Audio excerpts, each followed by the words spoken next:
Hello students, good evening to all of you. So here I am going to solve some of the problems of NEET 2022 paper from question 6 to question 10. In the previous video I solved question 1 to 5 there. So this is question number 6 there. A square loop of side 1 meter having resistance 1 ohm and it is placed in magnetic field of 0.5 Tesla. जो field का value है वो हमें दे के रखा है 0.5 Tesla वहाँ पर एंड एक स्क्वायर लूप है जिसका साइड 1 मीटर है.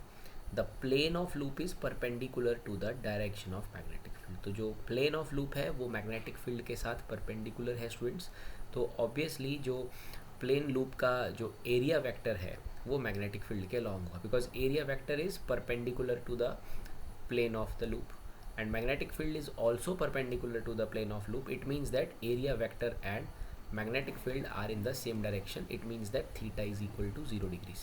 और हमसे पूछा जा रहा है find the flux through the loop. So formula is flux is phi is equal to B A cos theta. So in this case theta is 0 because loop is perpendicular to magnetic field. So area vector and B are in the same direction. So it is BA. So magnetic field is like 0.5 Tesla and area, this is a square loop of side 1 meter. So its area is side square. So it is simply 0.5 Weber. So flux का जो answer है वो है 0.5 Weber. So its option B is the correct answer for this question. And let's come to the second problem there. In the seventh problem, the energy that will be ideally radiated by a 100 kilowatt transmitter in 1 hour. So हमसे basically energy radiated पूछा जा रहा है. Energy radiated is like power multiplied by time. So time हमें दे के रखा है 1 hour. So we have to convert this into the seconds there. Like 1 hour is equal to 3600 seconds there. So जो पावर दे के रखा है वो किलो वॉट में दे के रखा है, इसे हमें वॉट में बदलना है. This is 100 kW. So 100 kW means 100 into 10 raised to power 3 watts. 1 kilowatt is equal to 10 power 3 watts. तो ये watt में चला जाएगा. So energy is simply power into time. So power is 100 into 10 raised to power 3 multiplied by 3600.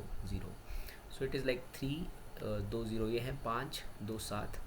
So 36 into 10 raised to power 7. So option A is the correct answer for this. Like 36 into 10 raise to power 7 joules. Energy पूछा गया है, energy का ऐसा unit है joule. So now let's come to the third problem there. The peak voltage of the AC source is equal to. So ये जो peak voltage होता है ये basically students √2 times the RMS value होता है. It is basically √2 times VRMS. So यहाँ पर जो ऑप्शन है that is √2 times VRMS. So students इसका आंसर होगा option C, √2 times the RMS value of the AC source. So peak value is basically V0 is equal to √2 times VRMS. So option C is the answer. Now let's come to the another problem there. So here we have a long solenoid जिसका radius हमें दे के रखा है 100 turns है. Long solenoid है and 100 turns वहाँ पर है पर मिलीमीटर में. Current is 1 ampere flows in the solenoid. The magnetic field strength at the centre of solenoid. So long solenoid के सेंटर पर जो फील्ड होता है उसका फॉर्मूला है mu naught N I there. So N is the number of turns per unit length. So mu naught का value है 4 pi into 10 raise to power -7 there. Students हमें निकालना है number of turns per unit length. So per millimetre हमारे पास 100 turns हैं. इस बात का आप ध्यान रखेंगे. It is 100 turns per millimeter. We have to convert it into the meters. These are the number of turns per millimeter. So we have to convert millimeter into meters. So 1 millimeter is equal to 10 raised to power -3 there. So ये बन जाएगा 100 into 10 raised to power 3 there. So it is 10 raised to power 5. So per millimeter basically we have 10 raised to power 5 turns. So now we use this formula. Magnetic field का जो formula है mu naught N आई.